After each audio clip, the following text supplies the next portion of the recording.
very well that its advantages would not be restricted to Ethiopia alone, upon the condition that its filling and functioning happened according to a legally binding agreement,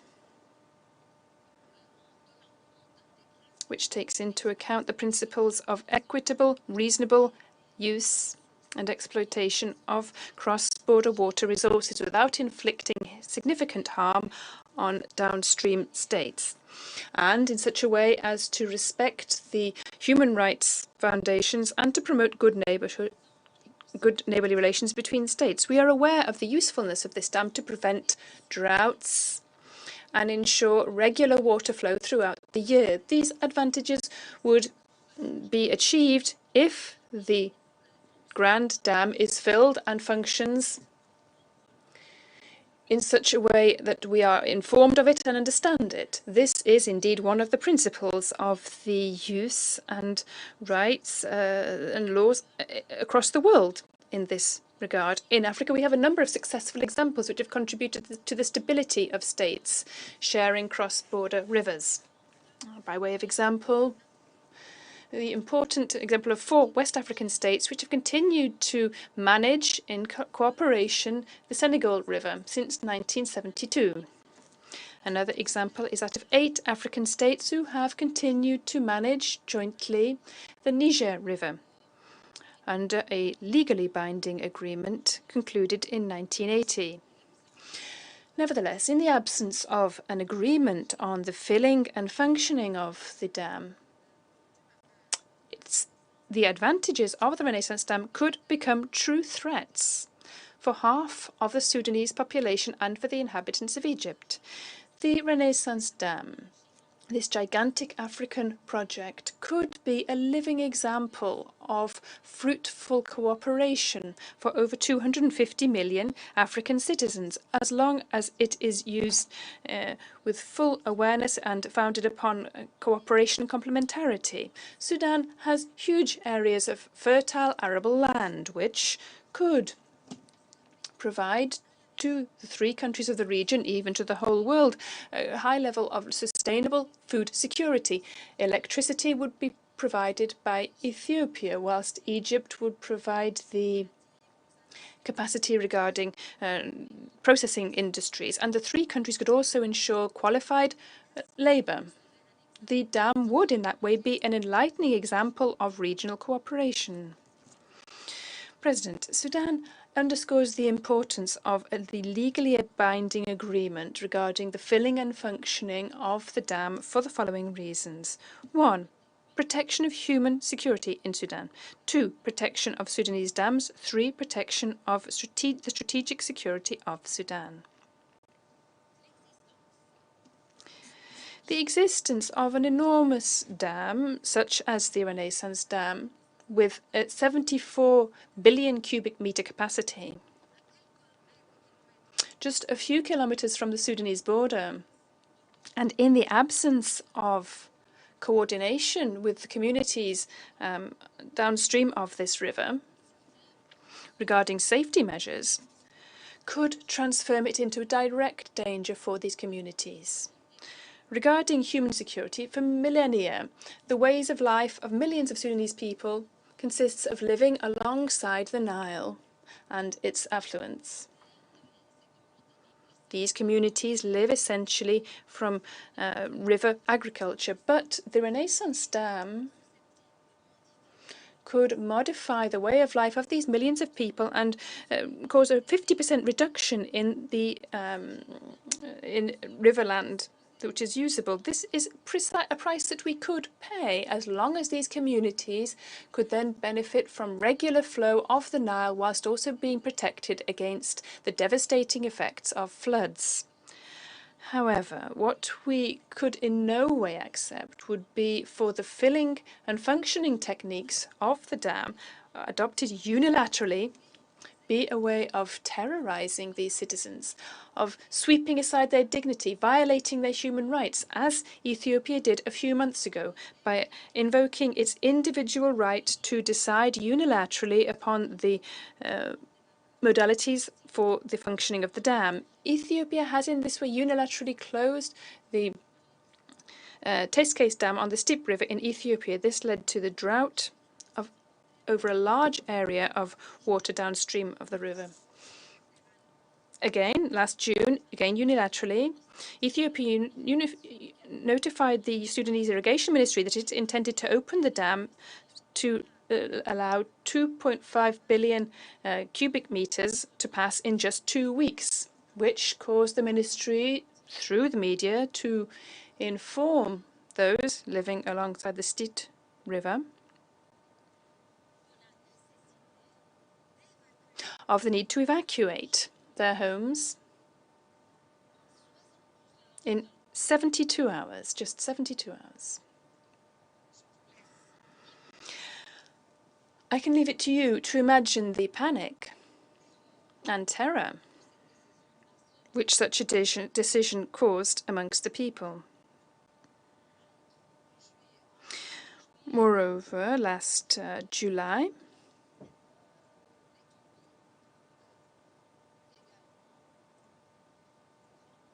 Ethiopia also filled the Renaissance Dam during the first year to 5 billion cubic meters without prior notification, which caused a drop in the water level in the Blue Nile quite suddenly, and the total stoppage of 3 water stations for over 3 days in the town of Khartoum, in the city of Khartoum. Not to mention the economic and political consequences, which were considerable of this decision, and which the whole world bore witness to. Finally, the Ethiopian irrigation minister on the 5th of July sent a letter to us affirming Ethiopia's determination to carry out the filling of the dam for the second consecutive year. This causes and will cause considerable damage to Sudan. Ethiopia has thus clearly shown and demonstrated its behavior with regard to the Sudanese citizens in the absence of a legally binding agreement by sweeping aside the neighborly rights and unilaterally using its capacity to manage the dam built in its country, thus imperiling the peace and security of Sudanese citizens. Regarding the protection of Sudanese dams, the Ruseres Dam is 100 kilometers from the Renaissance Dam and measures less than a tenth of the size of the Renaissance Dam in terms of its capacity, its water capacity. This dam irrigates almost 70% of the irrigated agricultural projects in the Sudan, with the other dams generating almost 40% of electricity in Sudan. Therefore, as a result of a regular flow of information on the modalities of filling and functioning of the Renaissance Dam, the safety and security of the Ruseres Dam will be seriously threatened. Moreover, the capacity of the 10 dams to generate electricity and provide the necessary water for strategic projects, part of our Al Jazeera project and other projects which Sudan depends upon for its food security and its agricultural investment, would be doomed to failure. Regarding now the protection of the strategic security of the Sudan, as we have already underlined, 70% of irrigated agricultural projects in the Sudan which currently exist depend upon dams built in the Sudan on the Blue Nile Basin. Therefore, it is crucial for us to be kept abreast of the filling and functioning methods of the Renaissance Dam, so that Sudan can plan, now and in the future, its agricultural projects.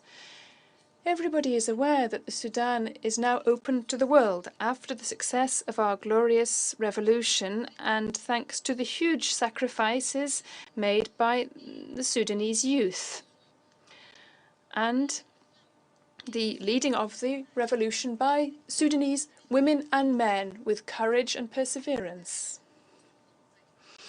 Sudan and its name has thus been removed from the list of countries advocating terrorism.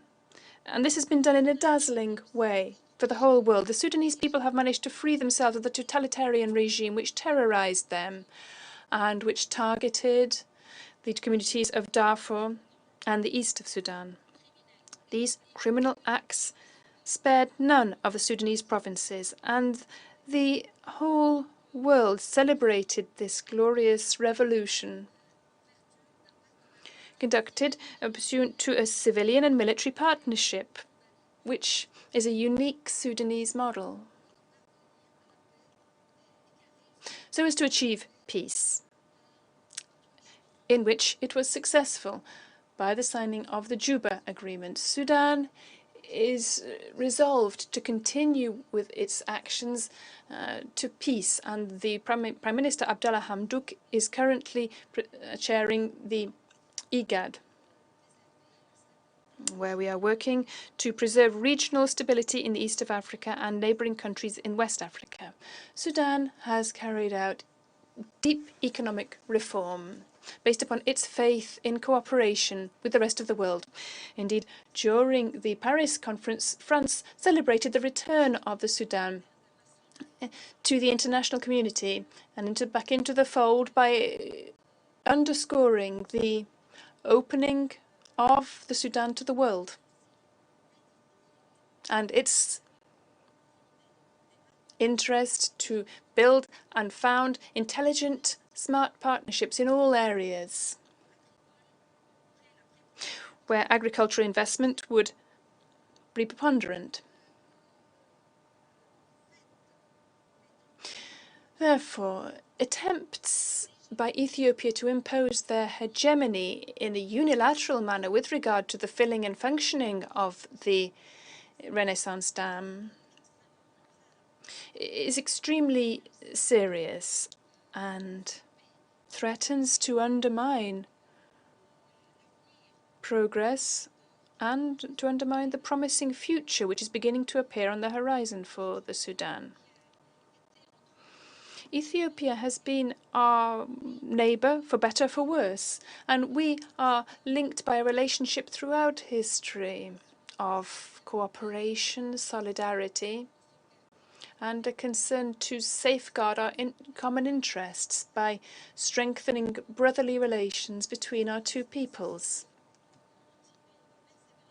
Which means that we wish to continue down this same path so as to achieve a solution which will preserve the lasting links between our two countries.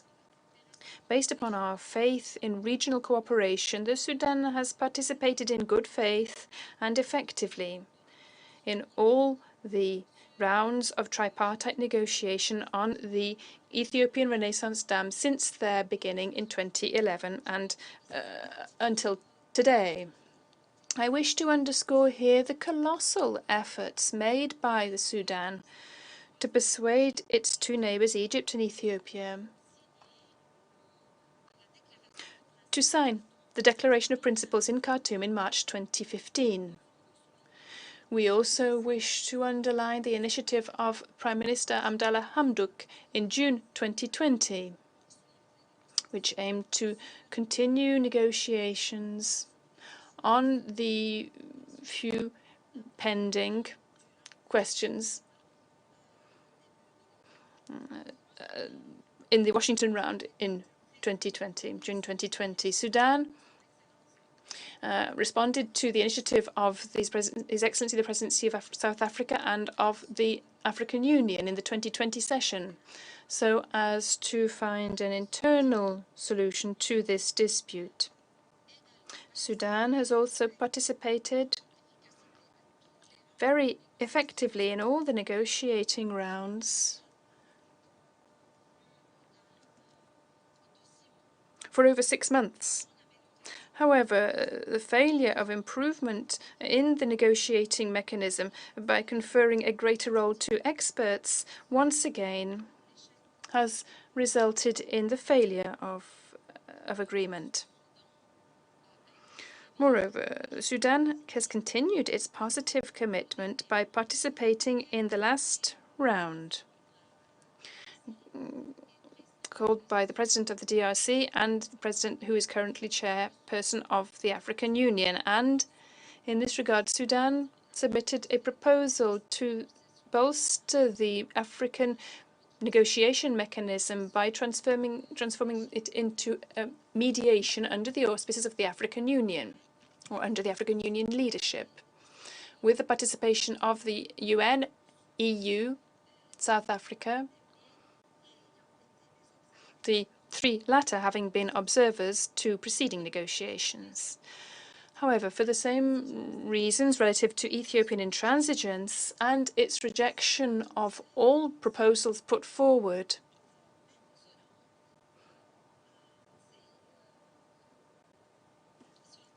this round was also unsuccessful. President, we dearly hope that the Council will assume its responsibilities in maintaining regional peace and security in a preventative way by strengthening and stepping up negotiations under the auspices of the African Union in the following ways: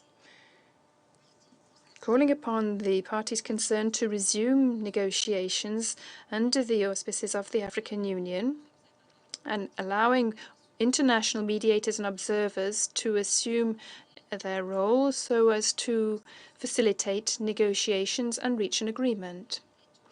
To call upon Ethiopia to abstain from any unilateral measure without prior agreement which could constitute a threat for millions of inhabitants behind the Renaissance Dam.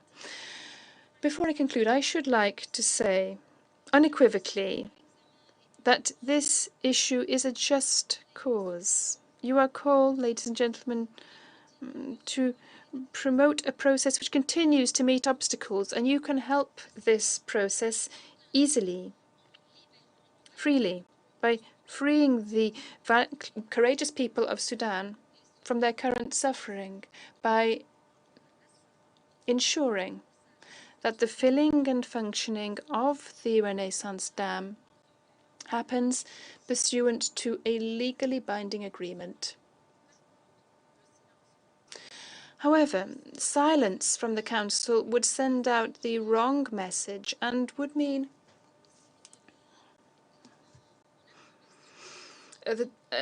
would signify a tacit approval of the fact that this unilateral filling was acceptable, with all that this would imply in terms of very serious consequences and very harmful consequences for the interests of the Sudan. Excellencies, members of the Council, to conclude, having seized your august counsel of this question with all its serious implications for sovereignty, security, and for the humanitarian dimension and the sovereignty dimension of the fact that this jeopardizes international peace and security and constitutes a direct challenge to your Council's mandate under the Charter of the United Nations. By doing this, we have given the Council the opportunity to take anticipatory measures of a rare and historic nature, so that the Council does assume its responsibilities in the various ways it has available to do so, notably through preventative diplomacy, so as to bring the parties back to negotiations and promote African action which all parties had agreed upon, by conferring a greater role upon international observers to help the work of the African Union and the United Nations. To conclude, we confirm Sudan's attachment and its commitment to participate in good faith in all efforts which will allow the parties to achieve an agreement which respects the interests of all the parties. I thank you. Je remercie. I thank Her Excellency Madame Al-Mahdi for her statement. And I now give the floor to His Excellency Mr. Saleshi Bekele Auladshu, Minister of Water, Irrigation and Energy of Ethiopia. You have the floor. Thank you, Mr. President. Mr. President, please accept my best wishes as you steer the work of the Security Council for the month of July. My respectful greetings to members of Security Council. My heartfelt greetings to my brother, Minister Sami Shukri, and my sister, Minister Miriam Al-Sadiq. I also recognize and thank His Excellency, Her Excellency Inger Andersen, and the Special Envoy Parafit Jaffrey for their participation. And also I appreciate the representative of the AU chair addressing this August gathering. In this meeting and the deliberation of the Council, where a hydroelectric dam is under scrutiny in unprecedented manner. I'm not sure if I'm not the first water minister addressing this council. Ethiopia believes it is unfitting use of the time and resources of the UN Security Council to discuss the Grand Ethiopia Renaissance Dam. Having said that, Mr. President, it is an honor for me to speak before this august body, voicing the concerns and just causes of my country, Ethiopia. A year ago, on 29th June 2020, under your presidency, Council members encouraged Ethiopia, Egypt, and Sudan to continue negotiations to resolve the outstanding issues and expressed support for the African Union-led process to facilitate further talks. Ethiopia took part in the negotiation with renewed commitment and good faith to reach a mutually acceptable negotiated outcome under the auspices of the African Union. I would like to pause to give the Republic of South Africa a special recognition and our thanks for effectively facilitating the negotiation under the end of its African Union chairmanship in February 2021. Similarly, Ethiopia commends and stands with the Democratic Republic of Congo, the current chairperson of the African Union, for its relentless effort under trying circumstances, including the repeated disruption of the negotiations. Mr. President, we are dealing with a hydroelectric dam project, which is not the first of its kind in Africa or in the world. We are building a reservoir to store water that will generate electricity by heating turbines. For your information, the GERD reservoir is 2.5 times smaller than that of the Aswan Dam in Egypt. Perhaps what puts the GERD in distinction from other projects is the extent of hope and aspirations it generated for 65 million Ethiopians that have no access to electricity. It is also unique because the construction of this $5 billion dam is financed by the blood, tears, and sweat of ordinary Ethiopians. The GERD is a right dam built at the right place for the betterment of people in the broader region. Our unfortunate inability to utilize the Nile River so far is deeply embedded in the psychology of our people. Two famous Ethiopian proverbs underscores this point. Gowwan bishaan keessa dhaabbatee dheebota, or የአባይን ልጅ ውሃ ጠማው. Both roughly translate to the irony of the tribulations of a poor man who stood in the middle of a river and lamented about experiencing extreme thirst. To change this generational lament, we have nowhere to look but the Abbai or Nile Basin, in which 2/3 of Ethiopia's water resources is found. In this mighty river, which we share with our neighbors, our people so hope to extricate themselves of darkness and march towards it by building the GERD. The dam has the fingerprints of Ethiopia's farmers, pastoralists, daily laborers, students, businesswomen and men, and the diaspora throughout the world who eke out a living in extremely difficult circumstances. In equal, if not exceeding terms, Ethiopians have best wishes and neighborly care for their compatriots in Egypt and Sudan. We have all the intention to live together in peace and cooperate for our mutual benefit. The GERD demonstrates this core principle of collective well-being and prosperity.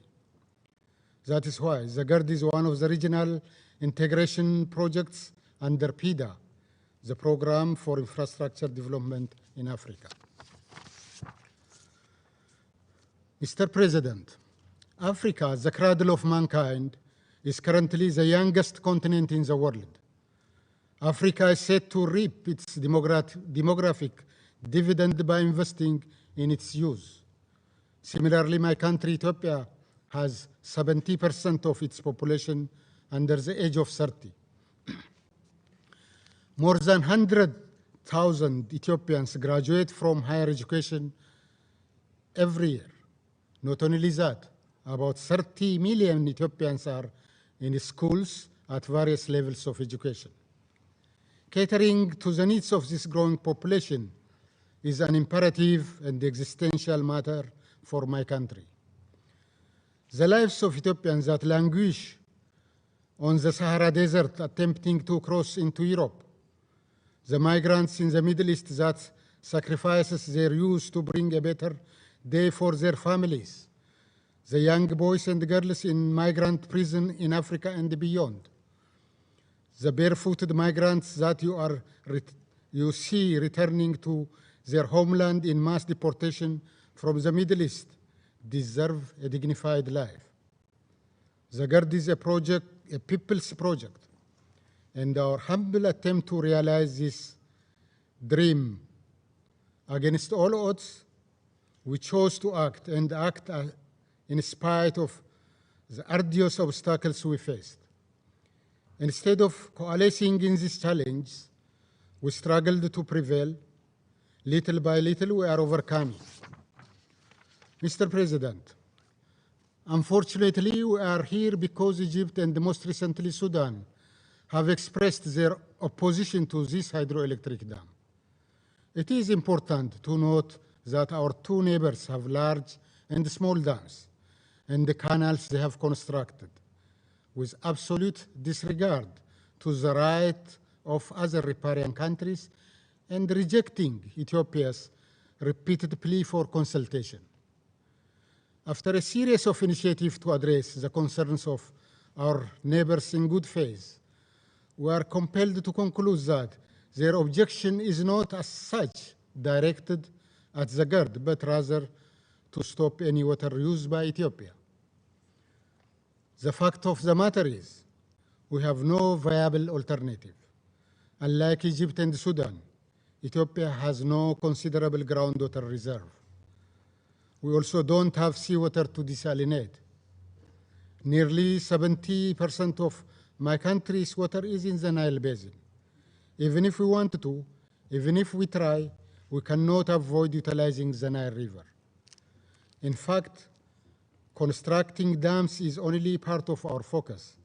our main objective is maximizing our scarce water resource by rehabilitating nature and preventing further depletion through our Green Legacy Initiative, a prominent initiative of my Prime Minister, Dr. Abiy Ahmed. With an overall goal of planting 20 billion trees in 5 years' time, we planted 10 billion trees in the last 2 years. This initiative, which also consists of a seedling sharing outreach with our neighbors, is part of the Green Belt initiative of the African Union. We call upon Egypt and Sudan to join this afforestation program that improves resilience and increases water availability. Mr. President, Ethiopia believes that an agreement is within reach, given the necessary political will and the commitment to negotiate in good faith. We have already reached an understanding on a considerable number of the issues. The African Union is seized of the matter and is ably facilitating our negotiation.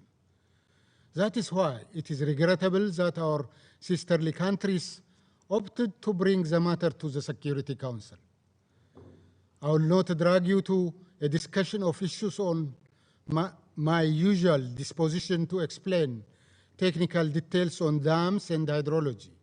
However, I want us to truly appreciate the subject matter we are compelled to discuss, and we are speaking of a hydroelectric dam. For the first time since its establishment, this council is being asked to pronounce itself in a water development project. The Security Council is a political and security organ. It is unhelpful and misguided to present an issue that requires a hydrotechnical solution to this global security body. Mr. President, it must also be clear that the underlying problem for the difference between the three countries is the quest to preserve colonial and monopolistic status quo over the Nile. The approach of trying to solve problems using the mindset that creates them is what blocks our consensus on the GERD. The Security Council is faced with the question to determine whether or not Ethiopians have the right to utilize the Nile River. On behalf of all Ethiopians, I implore our friends in this council and in this wider international community to answer this question. Do Ethiopians have the right to drink from the Nile? Mr. President, as a point of information, allow me to share with you the latest status of the African Union-led negotiation. On 24th June 2021, the AU Bureau of Assembly convened a meeting to discuss various issues, including the GERD. The President of the Democratic Republic of Congo, His Excellency Felix Tshisekedi, briefed the Bureau and introduced his plans for the upcoming negotiations. Unfortunately, the Republic of Sudan didn't attend this high-level meeting. With the absence of Sudan in the Bureau meeting, the two countries have blocked 9 meetings since the June 2020. We should learn by now. Ethiopia doesn't respond well to undue political pressure and interference. Ethiopia will continue to exercise maximum restraint and showcase cooperation because we are forever linked by this majestic river. Whether we like it or not, we will continue to drink from the same river and must learn to live together as a neighbor. I reiterate Ethiopia's long-standing commitment to the AU-led process, underpinned by a belief that Africans have the wisdom, the technical expertise, and most importantly, the agency to address their challenge. We believe the phased approach proposed by President Felix Tshisekedi the chairperson of the African Union could help us work towards resolving the quagmire created by the colonial heritage on the Nile Basin that Egypt and Sudan are determined to preserve. Mr. President, allow me also to address the much talked about second-year filling of the GERD. The second-year filling of the GERD happens in July and August of this year. We have proactively provided the necessary data on the modalities for the filling of the dam. Let me be clear. The filling of the GERD is part of the construction process. This is clearly stipulated in the Declaration of Principle our three heads of states signed in March 2015. The filling of the dam, Mr. President, is pure physics. And once the dam concrete reaches a certain height, the water either flows through the bottom outlets or overflows the concrete. The dam, as designed, will store water until it reaches the 13.5 billion cubic meters indicated in the filling schedule agreed to by Egypt and Sudan. It is only fair that country that generates 77 billion meter cube of water impounds a small fraction of the annual inflow for its hydroelectric dam. Egypt and Sudan do not need any convincing as to the fortunes they will acquire upon the completion of the dam. In the wise words of Sudanese officials, the GERD is an instrument of regional integration. The GERD for Sudan is what the Aswan High Dam is for Egypt. Here, I'm going out of my way to explain to you the absence of any threat caused by the GERD. However, we shouldn't even have to litigate the benefit Egypt and Sudan will acquire from the GERD to argue for our legitimate share from the Nile. All of us, Nile riparian countries, are there to share both the bounty and the scarcity. None of us ought to stand thirsty watching the others drink. Through the GERD, Ethiopia is summoning this common sense to prevail in the Nile Basin.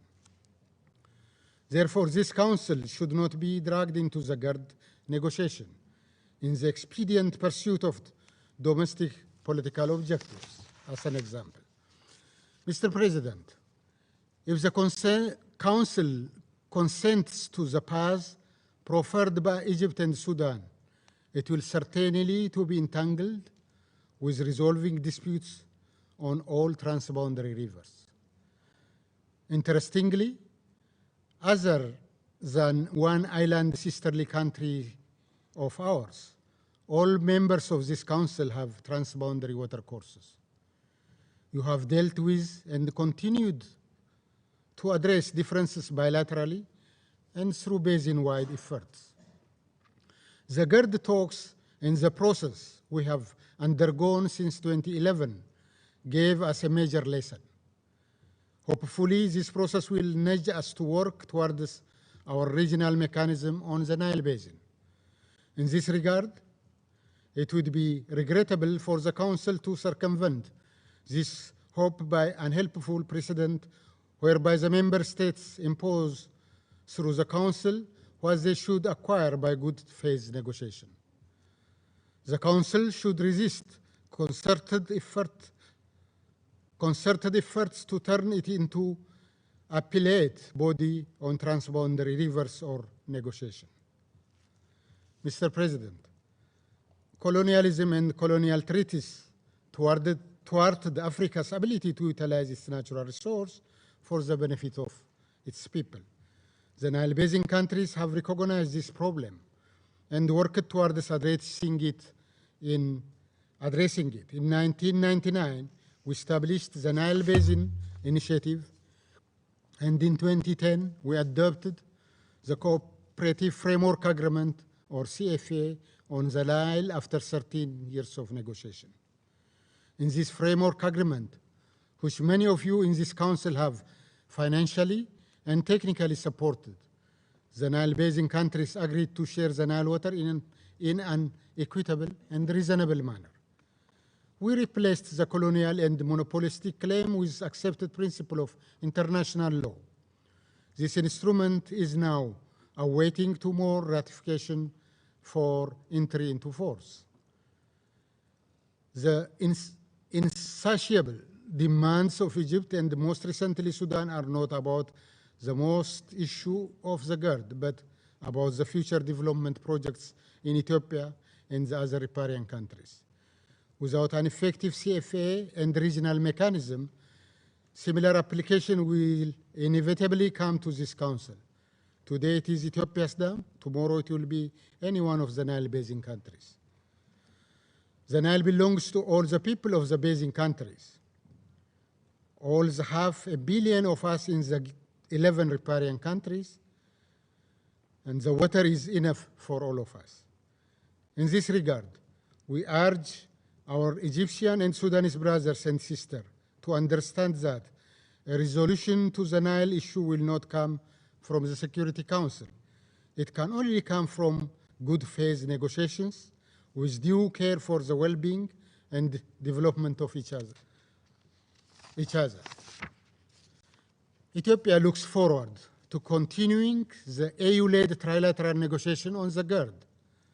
We have the solution at hand, and we can herald good news to the world by concluding a mutually acceptable outcome. Finally, Mr. President, allow me to respectfully request the Council to return this matter to the able and legitimate leadership of the African Union and encourage Egypt and Sudan to seriously and faithfully negotiate to reach a negotiated settlement on the first filling and the annual operations of the GERD.